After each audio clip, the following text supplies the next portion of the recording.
नमस्कार, मैं आरवी सिंह यादव और आप देख रहे हैं मेरा YouTube channel RV Singh Yadav editor. आज मुझे आपके समक्ष तीसरी बार फिर वीडियो बनाकर देना पड़ा है और मुझे आना पड़ा है आपके सामने। तो मैं अपने सभी दर्शकों को बता दूं कि आज मैं इस वीडियो में आपको कई बड़ी बड़ी सूचनाएं देने वाला हूं जो अभी शाम के समय घटित हुई हैं देश में।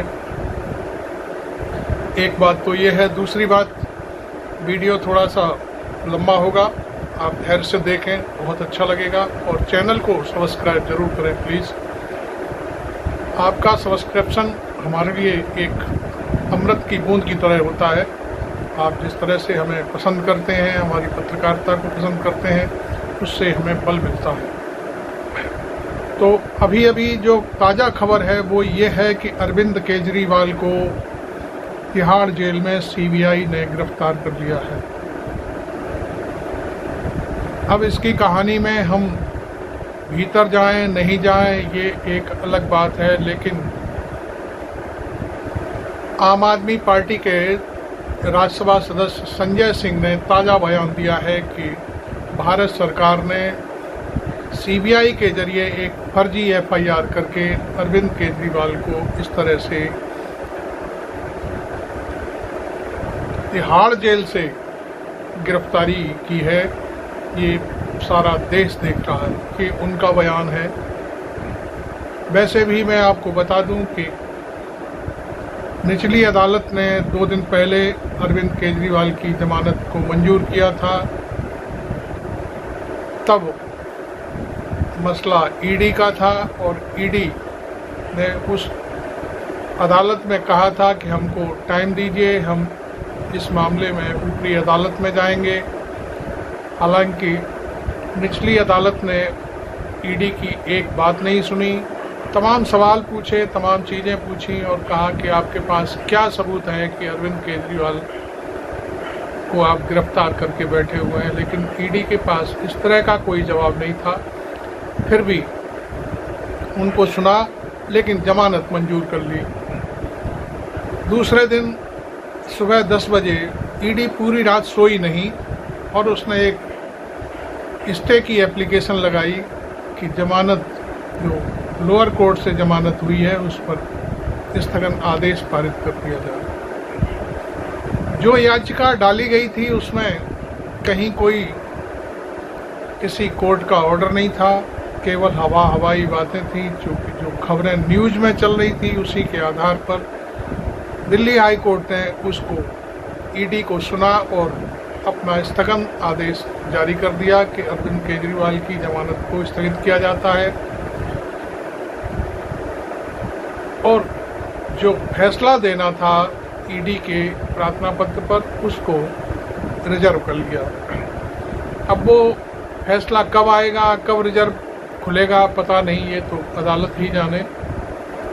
लेकिन ऐसा आम तौर पर होता नहीं है। हम भी कानून पढ़े हुए हैं, हम भी लॉयर हैं, पत्रकारिता हम करते हैं, हमने पूरी लॉ पढ़ी हुई है। उसमें कहीं इस तरह की चीज़ नहीं होती। जमानत या तो खारिज होती है या मंजूर होती है। जमानत के 2 पहलू होते हैं। जमानत कभी स्थगित नहीं होती।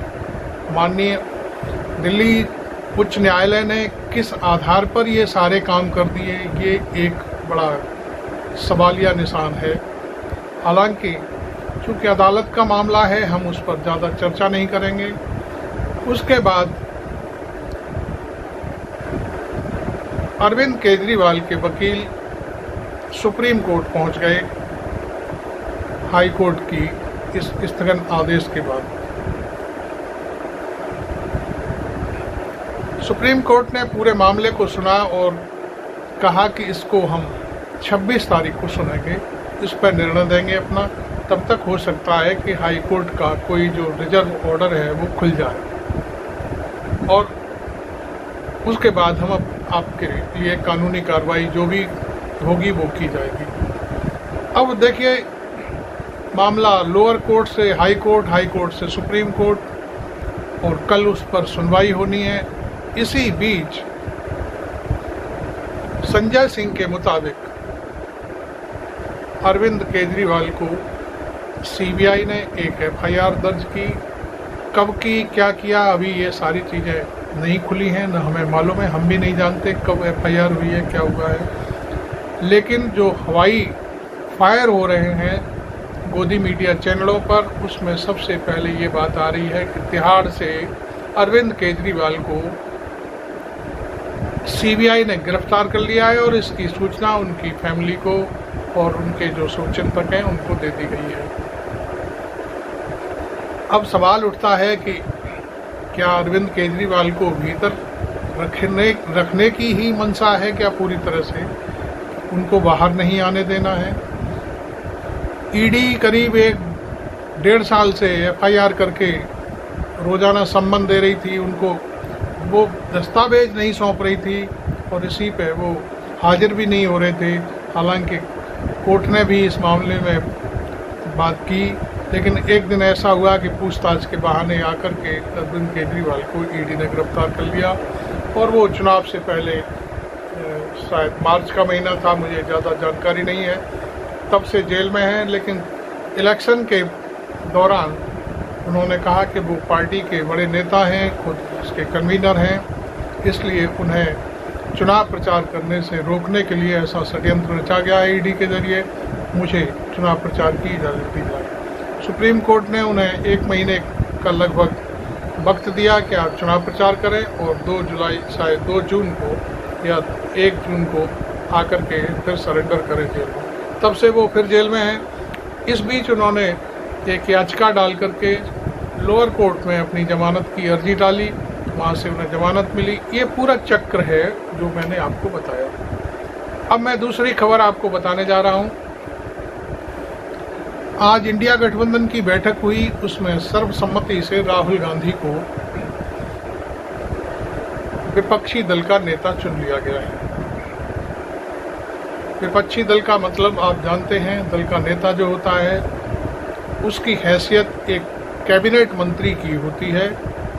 दूसरी बात, वो विपक्षी दल का नेता तमाम जो कमेटियां होती हैं उनमें हिस्सेदारी करता है।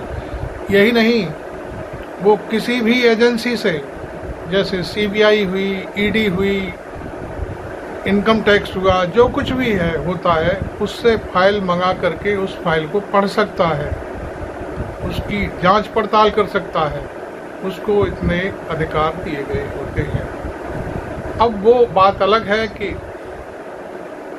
ये सरकार विपक्षी दल के नेता की इन बातों को माने नहीं माने, विभाग को कह दे कि नहीं इनको फाइल दिखानी है, वो एक दूसरी बात है। लेकिन अभी जो आज फैसला हुआ है उसमें सर्वसम्मति से सभी दलों के नेताओं ने कहा कि नहीं, राहुल गांधी की मेहनत की वजह से इंडिया गठबंधन को 235 सीटें मिली हैं, लिहाजा उनको पूरे इंडिया गठबंधन की तरफ से विरोधी दल का नेता नियुक्त किया जाता है और हम इसकी सहमति देते हैं। हालांकि आज राहुल गांधी ने सदन में शपथ ली थी, संविधान की कॉपी साथ ले गए थे, उन्होंने बाकायदे दिखाई, खासतौर पर मोदी की तरफ इशारा करके दिखाया कि ये संविधान है।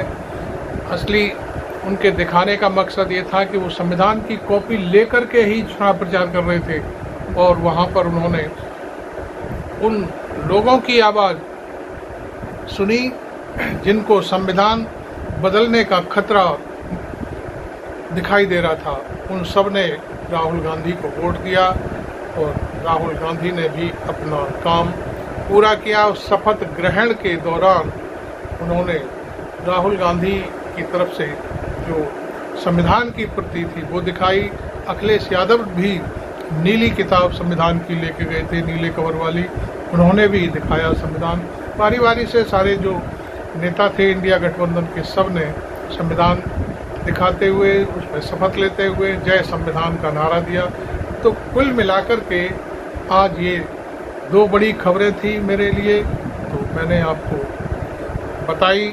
एक खबर और मैं आपको देता हूँ। आम आदमी पार्टी की जो आजसी है, जो धरने पर बैठी हुई थी, उसकी हालत बिगड़ गई है और उसको डॉक्टरों ने सलाह दी है कि उसे अस्पताल में भर्ती किया जाए। हालांकि ये सारी बातें चल रही हैं, लेकिन जो हरियाणा सरकार है वो पानी देने के लिए दिल्ली को तैयार नहीं है। जिस हरियाणा को दिल्ली से चलाया जाता है, दिल्ली उसकी राजधानी है, भारत सरकार उसको कंट्रोल में रखती है, हर राज्य को कंट्रोल में रखती है। भारत सरकार दिल्ली को पानी नहीं दिलवा रही है और उसी दिल्ली में भारत सरकार रहती भी है। नरेंद्र मोदी कोई बयान नहीं देते, दूसरे नेता कोई बयान नहीं देते, छुटवैया नेताओं को आगे कर दिया जाता है कि तुम जाओ और घड़े फोड़ो। नेताजी आते हैं, घड़े फोड़ते हैं, उस घड़े को फोड़ते हैं जिसे कुम्हार बड़े ही मेहनत से, बड़े ही सहेज कर पकाता है, फिर आपको पानी पीने के लिए उपलब्ध कराता है। तो ये सारी चीज़ें चल रही हैं। मैं आपको बता दूं कि इस मामले में निश्चित तौर पर भारत सरकार को ये पता ही होगा। आपको मैंने पिछले अपने वीडियो में कहा है, बताया है कि जो लोकसभा का स्पीकर है उसका चुनाव कल सवेरे होना है। उसमें एक पेच फंसा दिया है। टीएमसी का जो नेता है, मुख्यमंत्री का भतीजा, उसने कहा है कि हमसे तो पूछा ही नहीं गया।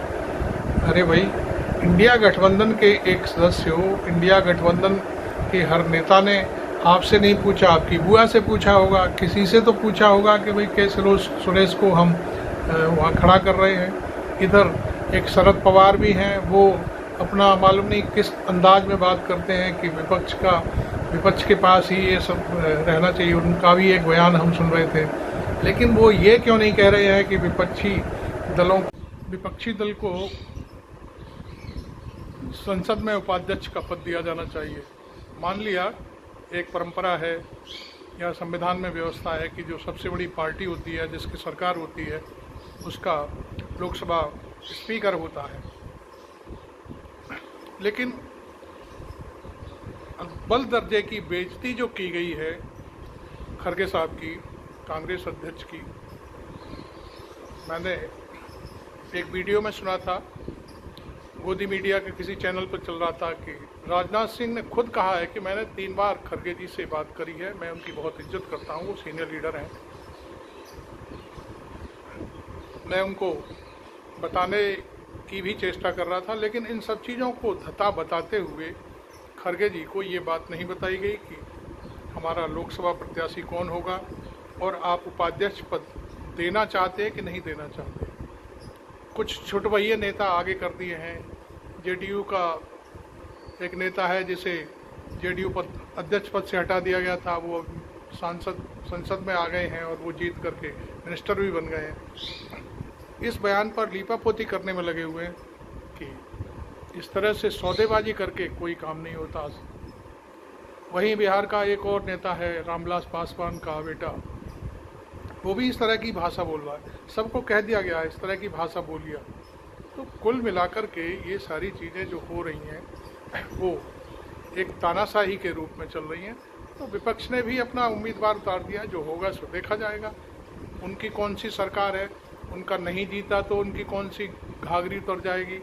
तो कुल मिलाकर के हम ये कह सकते हैं कि ये सारी चीज़ें कल संसद में तय होंगी और हो सकता है कि खेल और बड़ा हो। आप इस खेल को देखते रहिए और मेरे YouTube चैनल को सब्सक्राइब ज़रूर करिए। मैं इसी तरह के वीडियो, इस तरह की खबरें मैं आपको ज़रूर देता रहूँगा। अभी मेरे फ़ोन की बैटरी ख़राब हो गई थी, इसलिए मैंने ये अंत में जो आपके सामने मैं बात कर रहा हूँ, ये दूसरे फ़ोन से बना करके आपके सामने पेश कर रहा हूँ। Thank you very much. मैं आरबी सिंह यादव।